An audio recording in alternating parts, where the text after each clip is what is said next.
पितृ पक्ष चल रहा है, श्राद्ध पक्ष चल रहा है, और इस श्राद्ध पक्ष में पितरों को प्रसन्न करने के लिए, जैसे मैंने कहा था कल कि जिस तिथि में पितृ का निधन हुआ है उस तिथि में हम श्राद्ध कर सकते हैं, और यदि तिथि हमें याद नहीं है तो एक विशेष तिथि होती है श्राद्ध का अंतिम दिन, उस दिन हम श्राद्ध करते हैं तो पितरों को वह तर्पण प्राप्त होता है। लेकिन ये तो हो गया बेसिक, ये तो सबको बाय डिफॉल्ट करना है।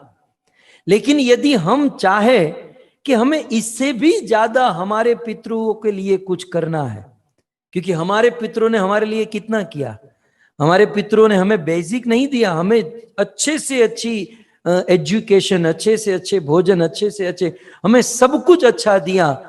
तो बेटे का भी कर्तव्य होता है कि हम हमारे पितरों को सबसे अच्छी वस्तु प्रदान करें। तो एक तो हो गया अपने पितरों के लिए यदि हम कुछ करना चाहते हैं तो इस पितृ पक्ष में श्राद्ध, और दूसरा यदि हम हमारे पितरों को पूर्ण प्रसन्न करना चाहते हैं, ऐसा प्रसन्न कि पितृलोक में वो नाचे, फेस्टिवल मनाए, तो हमें क्या करना चाहिए। तो यहां पर पद्म पुराण में यह बहुत सुंदर श्लोक श्री व्यास मुनि लिखते हैं, मैं आपके बीच में रखूं, इसका हम आस्वादन करें।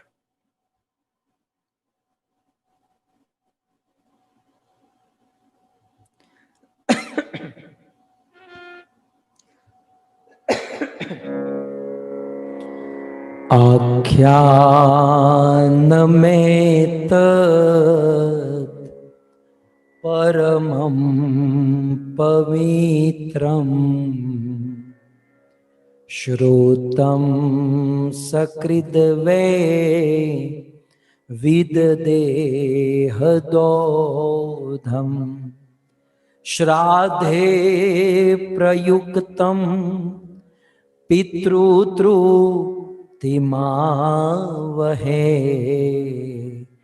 श्राद्धे प्रयुक्तं पितृतृप्तिमावहे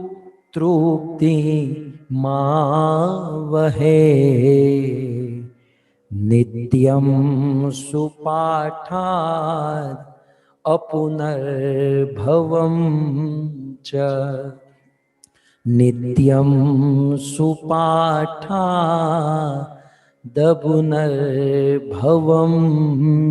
च।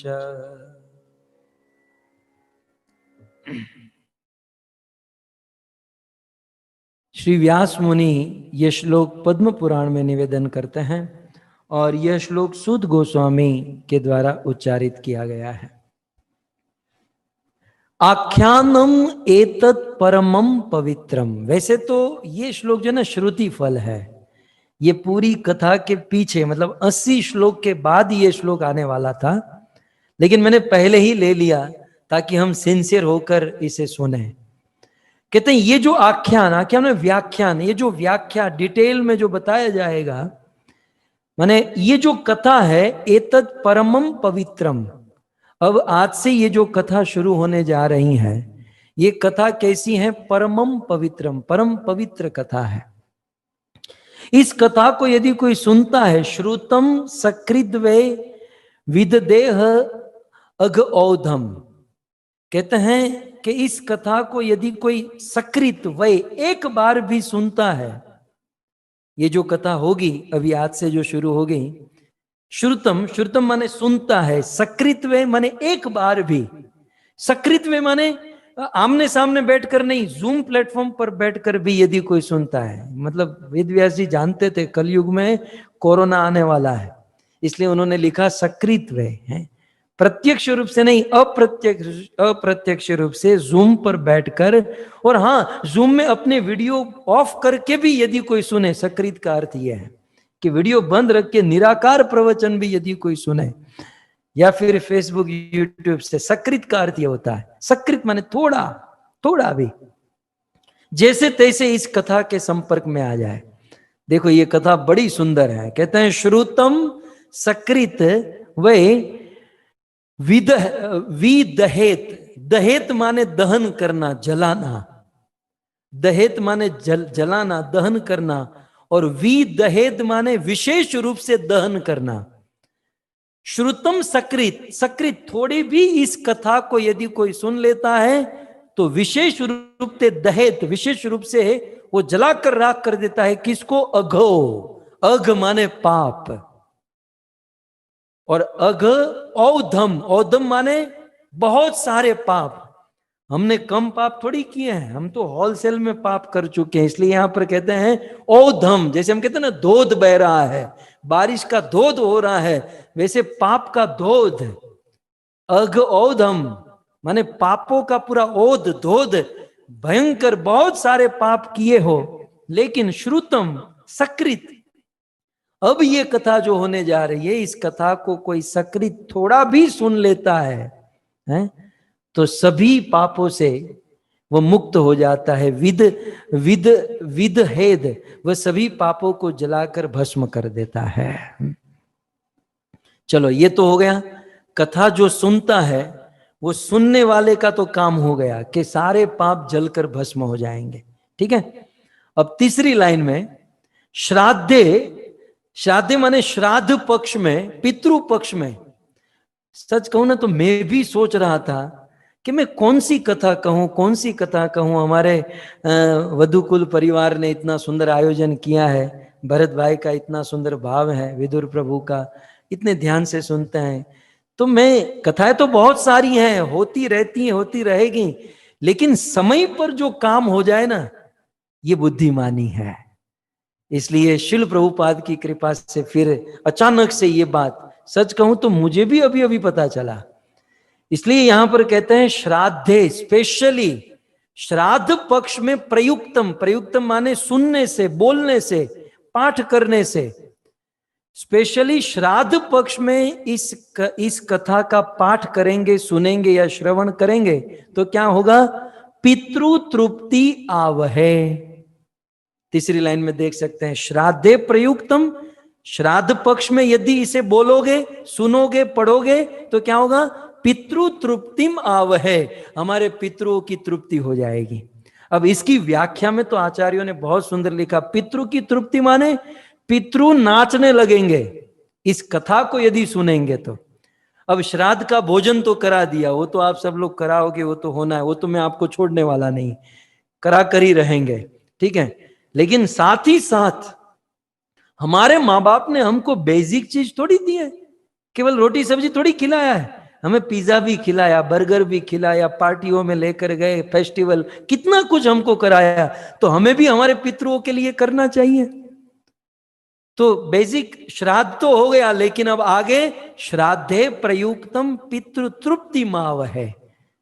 पितृ जहां पर पितृलोक में हैं वे तृप्त होते हैं। और इतना ही नहीं, अब देखो दूसरी लाइन हमारे लिए कही गई, सुनने वाले बोलने वालों के लिए, तीसरी लाइन पितरों के लिए कही गई, अब चौथी लाइन जो है ना, ये दोनों के लिए है, हमारे लिए और पितरों के लिए। क्या है कि बोले नित्यम सुपाठाद अपुनर्भवम च, यदि कोई इस कथा का नित्य पाठ करेगा, नित्यम सुपाठा, सु माने सुंदर रूप से, ऐसे सोते हुए, जबकि मारते हुए, खाते हुए, पीते हुए, चलते हुए नहीं, यहां पर सुपाठा मतलब सुंदर ढंग से, मतलब अपने जूम के वीडियो ऑन करके, मतलब यहां पर ये कहा गया है सु माने ऑन वीडियो रखकर, ताकि वक्ता देख सके सो रहे हैं जग रहे हैं।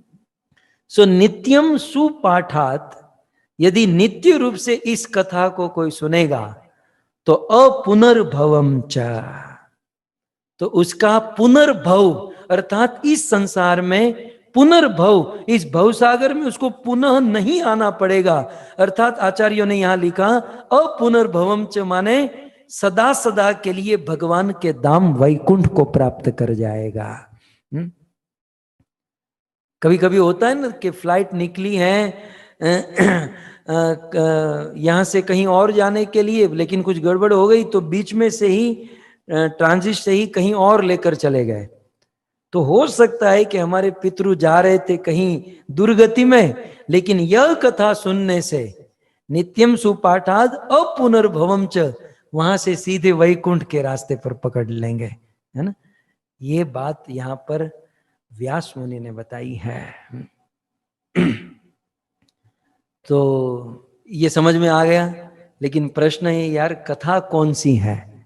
कथा कौन सी बाद में बताऊंगा, कथा के मूल वक्ता कौन है पहले ये जान लेते हैं। अगले श्लोक में कहते हैं कथा के मूल वक्ता की बात, और कहां पर यह कथा हुई थी इसका वर्णन करते हैं।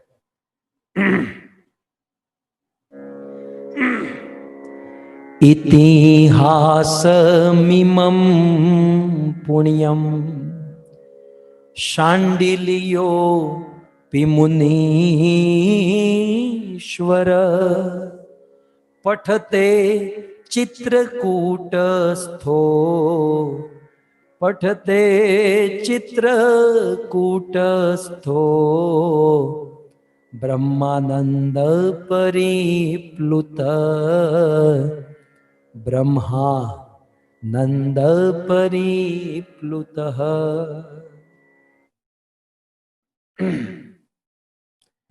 इतिहासम इमं पुण्यम, ये बहुत बड़ा इतिहास है। इतिहास माने, इति माने बीती हुई, हास माने सत्य घटना।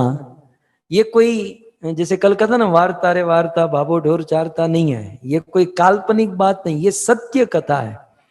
तो इतिहासम इमम पुण्यम, ये कथा हमारा इतिहास है। और कैसा है? पुण्यम, पवित्र और पुण्य प्रदान करने वाला है। और यह इतिहास मूल रूप से किसने सुनाया था? कहते हैं शांडिल्योपि मुनीश्वर, शांडिल्य ऋषि ने यह इतिहास सुनाया था। शांडिल्य ऋषि, ब्रह्मा जी से अनेकों वंश प्रारंभ हुए। ब्रह्मा जी से कश्यप ऋषि प्रकट हुए और कश्यप जी के वंश में महर्षि देवल हुए। तो ब्रह्मा जी से कश्यप और कश्यप जी के लगभग दूसरी तीसरी पीढ़ी में देवल ऋषि हुए, और उस देवल ऋषि के पुत्र हुए शांडिल्य ऋषि। शांडिल्य ऋषि के विषय में आता है रघुवंश में, रघुवंश सूर्य वंश में बड़े प्रतापी राजा हुए महाराज दिलीप। सो महाराज दिलीप के शांडिल्य ऋषि पुरोहित हुआ करते थे। वक्ता का परिचय दे दूं क्योंकि अब कथा सुननी है हमें। तो महाराज दिलीप के पुरोहित हुआ करते थे। और शतानिक हुए एक बहुत बड़े राजा। राजा शतानिक को जब पुत्र कामेष्टि यज्ञ करना था तो शांडिल्य ऋषि ने पुत्र कामेष्टि यज्ञ कराया। और एक बात बताऊं, त्रिशंकु राजा को जब स्वर्ग में जाने की इच्छा हुई तब उन्होंने अपने गुरु विश्वामित्र को कहा कि मेरा कुछ कीजिए, मुझे स्वर्ग में भेजिए। तब महर्षि विश्वामित्र ने शांडिल्य ऋषि को बुलाया और उनको होता बनाकर शांडिल्य ऋषि के द्वारा यज्ञ कराया गया और फिर त्रिशंकु राजा को स्वर्ग में भेजा गया। तो ये थे शांडिल्य ऋषि। और शांडिल्य ऋषि के विषय में शांडिल्य स्मृति भी है, शांडिल्य गोत्र भी है, शांडिल्य के सूत्र बहुत सुंदर शांडिल्य ऋषि मुनि का इतिहास है। तो ऐसे परम महिमावंत शांडिल्य ऋषि के द्वारा मूल रूप से ये इतिहास कहा गया है। शांडिल्य ऋषि ने ये कथा कहाँ सुनाई थी, चलो ये भी बता देते हैं। ये कथा शांडिल्य ऋषि ने पठते चित्रकूटस्थो, चित्रकूट जैसे पवित्र धाम में शांडिल्य ऋषि ने ये कथा सुनाई थी। अब मैं चित्रकूट बोलता हूं तो मेरी आंखों के सामने वो चित्रकूट है, वो कामतगिरी, वो सुंदर सुंदर दृश्य सामने आते हैं। बड़ा रमणीय स्थान है। भगवान श्री कृष्ण भगवान रामचंद्र 14 साल के वनवास में भगवान रामचंद्र को सबसे अच्छा स्थान लगा तो वो था चित्रकूट। रामायण में वर्णन है। तो ऐसे पवित्र चित्रकूट जहां पर मंदाकिनी गंगा की धारा बहती है, सुंदर वन, ऐसे चित्रकूट में उपस्थित होकर शांडिल्य ऋषि ने ये इतिहास, ये कथा सुनाई थी। और यह कथा सुनाते हुए मुझे जो सबसे अच्छी बात लगी चौथी लाइन, कि यह कथा सुनाते हुए स्वयं शांडिल्य ऋषि ब्रह्मानंद परिप्लुतः, कथा सुनाते हुए शांडिल्य को इतना आनंद आ रहा था, इतना आनंद आ रहा था कि वे ब्रह्मानंद, ब्रह्म आनंद जानते हैं, हम तो संसार का आनंद ही भूल गए हैं। दुनिया में हंसना ही, मैं तो देखता हूं कभी कभी ऐसे समाज में जाता हूं तो हंसना भूल गए हैं, हंसना भूल गए। कुछ लोग मुझे प्रवचन करने के लिए बुलाते हैं, मैं कितना प्रयास करता हूं कि इसमें से दो तो हंसे, लेकिन नहीं। मुझे ऐसा होता है कि ये घर से कसम खाकर तो नहीं निकले, मर जाएंगे, फना हो जाएंगे, लेकिन हंसेंगे नहीं। हम शहीद हो जाएंगे, लेकिन हंसना नहीं है। कभी कभी हम देखते हैं कुछ लोग हंसना ही भूल गए। और यहां पर देखिए हमारे वधुकुल परिवार और भी हमारा पूरा ये अमृत चर्चा का परिवार बिल्कुल प्रसन्न है।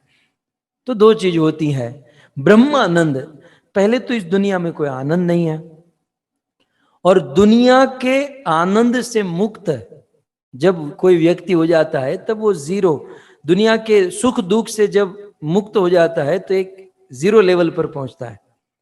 और फिर ब्रह्म प्राप्ति, भगवत प्राप्ति का जो आनंद है, अब वो तो हम बस केवल सुनना ही रहा, बाकी फीलिंग तो होगी नहीं, बस सुनना ही रहा। अब जिसने रसगुल्ला खाया ही नहीं है उसके सामने बोलो सफेद होता है, बहुत पोचा पोचा मीठा मीठा होता है, कोई खाया ही नहीं है तो बोलकर क्या फायदा। कई बार कुछ लोग होते ना, बहुत पेज भर भर के पत्ते भर देते हैं, इतना लिखते हैं कि बारिश, आज ठंडा सा मौसम था, आज रिमझिम वर्षा, आज घने बादल छा गए। कुछ लोग 50-50 पत्ते में है वो बारिश के विषय में लिखेंगे। अरे लिखना छोड़, कुर्ता उतार कर बारिश में जाकर नहा कर आ जा। कुछ लोग बस वो कागज पे ही रखना चाहते हैं। सो ब्रह्मानंद माने ब्रह्म आनंद में सराबोर, आनंद की बारिश में बिल्कुल स्नान करने वाला, बिल्कुल निरंतर आनंद मग्न। परिप्लुत माने आनंद से घिरे हुए, आनंद से मग्न। तो ब्रह्मानंद परिप्लुत, जब ये इतिहास सुनाया जा रहा था तो शांडिल्य ऋषि परम आनंद में मग्न थे। भक्तों, अक्सर क्या होता है कि बेचारे वक्ताओं की हालत, मतलब मेरे जैसों की बात करें, एक तो बोलना होता है, बोलने के लिए पढ़ना होता है, पढ़ने के लिए श्लोक याद करो, वो याद करो, वो याद करो। अब याद करने, बेचारा याद करे, फिर याद किया हुआ बोलना है, तो बेचारा उसी में फंसा रहता है कि मुझे ये बोलना है, ये याद किया, ये श्लोक, ये वो। उसमें क्या होता है, वो दूसरों को सुना तो देता है, लेकिन न आनंद खुद ले पाता है, न दूसरों को आनंद दे पाता है। इसलिए वक्ता को चाहिए, ये तो मैं मेरे लिए शिक्षा ले रहा हूं, वक्ता को चाहिए कि खूब स्वयं आनंद करे और दूसरों को आनंद कराए। ब्रह्मानंद परिप्लुता। मैंने कुछ दिन पहले भरत भाई ये बात बताई थी कि हमारे समाज में क्या हुआ है, खास करके चैतन्य महाप्रभु और हमारे इस्कॉन समाज में, कि बहुत सुंदर प्रभुपाद की आज्ञा, चैतन्य महाप्रभु की आज्ञा कि भाई साधना करो, आचरण करो। तो खूब साधना होती है, खूब आचरण होता है, और फिर क्या आज्ञा है, प्रचार करो। प्रीचिंग इज एसेंस, प्रचार करो, प्रचार करो। बस रात दिन प्रचार के भूत में लगे रहते हैं, प्रचार प्रचार प्रचार। तो हमारे वहां क्या हुआ, साधना हो रही है, प्रचार हो रहा है, दोनों टॉप लेवल का है, लेकिन इस बीच में एक चीज मिस हो रही है। और वो मिस क्या हो रहा है जानते हैं, आस्वादन। आस्वादन जो है ना, ये हम मार खा रहे हैं। साधना कर रहे हैं, प्रचार कर रहे हैं, लेकिन प्रचार करने से पहले स्वयं आस्वादन करना चाहिए। भक्तों, ये श्लोक घंटों भर तक ऐसे मैं लेकर बैठा रहता हूं, घंटों भर इस पर विचार मनन, और खुद अपने आप में हंसता हूं, अपने आप में रोता हूं, खुद आनंद करता हूं। अब जब हम स्वयं आनंद नहीं किए तो दूसरों को क्या खाक आनंद करा सकेंगे। कहने का अर्थ यह है कि साधना उत्तम, प्रचार उत्तम, लेकिन इस बीच में आस्वादन जो है ना, ये महत्वपूर्ण है। हमें आस्वादन करना चाहिए। अब मुझे बताइए कि पेपर में हमने पढ़ा है कि भाई रसगुल्ला ऐसा होता है, रसगुल्ला ऐसा होता है, रसगुल्ला ऐसा होता है, ये पढ़कर यदि एक्सप्लेन करना हो तो हम क्या कर पाएंगे। लेकिन रसगुल्ला खुद खाया है और फिर एक्सप्लेन करना हो तो तोड़ डालेंगे, सामने वाले का हृदय फनाह कर देंगे, खुद खाया है तो। बाकी बाकी पेपर में पड़ा है रसगुल्ला सफेद होता है, ये पड़ा हुआ तोते की तरह वहां सामने बोल देंगे है? लेकिन स्वयं खाकर जो बोलना है ना, ये कुछ अलग होता है। इसलिए ब्रह्मानंद परिप्लुत इस शब्द का आधार लेकर एक सिद्धांत बता रहा हूं, आस्वादन करना चाहिए।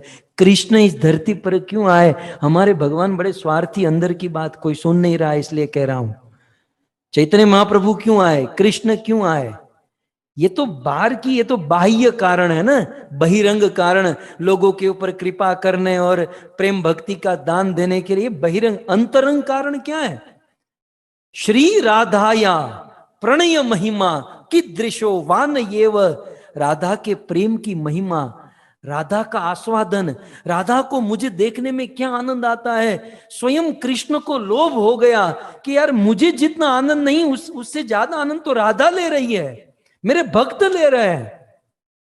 तो मेरे भक्त मुझे देखने में क्या आस्वादन, क्या टेस्ट ले रहे हैं, मुझे वो टेस्ट लेना है। और इसीलिए भगवान कृष्ण चैतन्य महाप्रभु के रूप में आए। चैतन्य महाप्रभु आस्वादन की मूर्तिमान रूप है। श्री चैतन्य महाप्रभु से बहुत कुछ सीखे, लेकिन सबसे बड़ी चीज सीखने लायक आस्वादन। महाप्रभु ने आस्वादन किया, ज्यादा भीड़ जमा नहीं की। श्रीवास आंगन में क्या किया महाप्रभु ने? कुछ भक्तों को लेकर रात भर आस्वादन करते थे।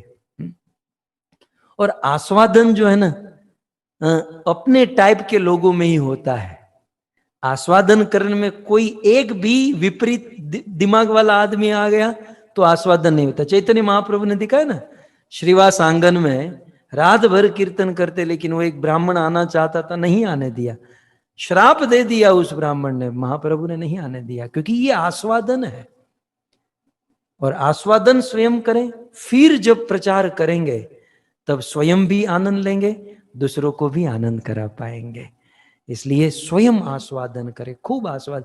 हमारे गुरुजी परम पूज्य राधा गोविंद गोस्वामी महाराज कहते थे, ये उनके एज इट इज शब्द है, बोले हलवाई की तरह, हलवाई जानते ना, हलवाई माने वो कुक, माने कैटरिंग वाले जो होते ना, कैटरिंग वाले जो भोजन बनाते हैं।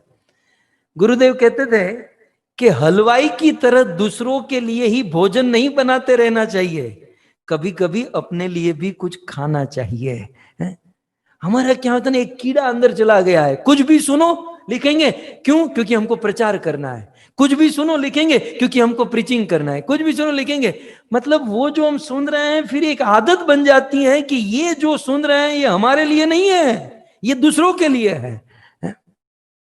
और फिर होता क्या है कि हम जो सुनते हैं वो दूसरों को बोलने की भावना से सुनते हैं, और फिर जब हम वो पढ़ा लिखा हुआ दूसरों को सुनाते हैं तो वही चेतना सुनने वाले में ट्रांसफर होती है। हमने दूसरों को सुनाने की भावना से सुना है, और उसी भावना से हम दूसरों को सुनाएंगे तो दूसरा तीसरा भी जो थर्ड पार्टी सुनेगी वो इसी भावना से सुनेगी कि हमको पालन नहीं करना है, ये दूसरों को सुनाना है। तो एक नई परंपरा शुरू हो जाती है, किसकी? स्वयं आस्वादन नहीं, दूसरों को सुनाने की परंपरा शुरू हो जाती है। कहीं इसमें हम लोग फंसे हुए तो नहीं है, ये ध्यान रखना चाहिए। मैं तो मेरी बात कर रहा हूं, कहीं मैं तो फंसा हुआ नहीं। इसलिए यहां पर बड़ा सुंदर शब्द है, ब्रह्मानंद परिप्लुत। ये भजन रस जो है स्वयं आस्वादन करे, बाद में दूसरों को। अब सीधी सी बात है, जब जेब में $1 एक पेनी नहीं है और कितनी भी करुणा हो, क्या दे पाएंगे हम, है ना? पहले स्वयं अपना धन, अपना आस्वादन हो, और फिर हम दूसरों को प्रदान करें। हृदय में राधा कृष्ण की लीला रम रही हो, हृदय में भगवान लीला कर रहे हो, और फिर कुछ 2-5 शब्द समाज में बोलें तो सुनने वाले भी प्रसन्न और बोलने वाले भी प्रसन्न होते हैं। इसलिए आस्वादन करना। भक्तों, आज सबके बीच में कहूं, मैं बहुत सौभाग्यशाली हूं। शिल प्रभुपाद ने बहुत कुछ दिया। शिल प्रभुपाद जी की कृपा से परम पूज्य राधा गोविंद गोस्वामी महाराज का आश्रय मिला, और परम पूज्य राधा गोविंद गोस्वामी महाराज ने खास करके हम लोगों के ऊपर इसी बात पर जोर दिया, आस्वादन करें, आस्वादन करें। और गुरुदेव ने भागवत को एक एक श्लोक શ્લોક કે એક શબ્દ લેકર आस्वादन। આપણા गुजराती में भरतभाई कहेवाय पाथीए पाथीए तेल नखाયું हमने, हैं? जैसे वो माताएं होती ना, ऐसे बाल को करके फिर तेल डालती हैं। तो श्रीमद् भागवत को हमने आस्वादन करवाया। सदैव कहते थे, बहुत सारी बातें हम समाज में नहीं बोल सकते, लेकिन कभी डांटते भी थे और अन्य वस्तु से दूर हटाकर आस्वादन के ऊपर जोर देते, क्योंकि स्वयं आस्वादन नहीं करोगे दूसरों को क्या करा पाओगे। मैं ऐसा नहीं कह रहा हूं कि मैं बहुत आस्वादन कर चुका हूं, लेकिन मेरा लक्ष्य तो है, मेरी इच्छा सबसे पहले ये होती है कि हम स्वयं आस्वादन करें। पढ़ लिया, लिख लिया, बोल दिया, ये कोई बात है? रसगुल्ला बनाया, ये किया, खिला दिया, अरे खुद जब तक नहीं खाएंगे, टेस्ट नहीं करेंगे, तब तक कैसे। तो यहां पर शांडिल्य ऋषि यह इतिहास चित्रकूट में बैठकर सुनाने जा रहे हैं, और सुनाते हुए स्वयं आनंद में मग्न है।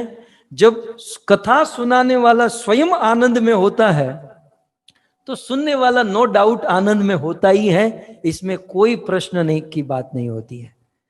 तो यह सुंदर इतिहास, इतिहास फिर से याद करा दूं, इस इतिहास के विषय में क्या कहा था कि श्रुतम सकृत, थोड़ा सुनते हैं तो विदधेद अघ औधम, पाप की संपूर्ण राशि को जलाकर भस्म कर देते हैं, स्वयं सुनते हैं।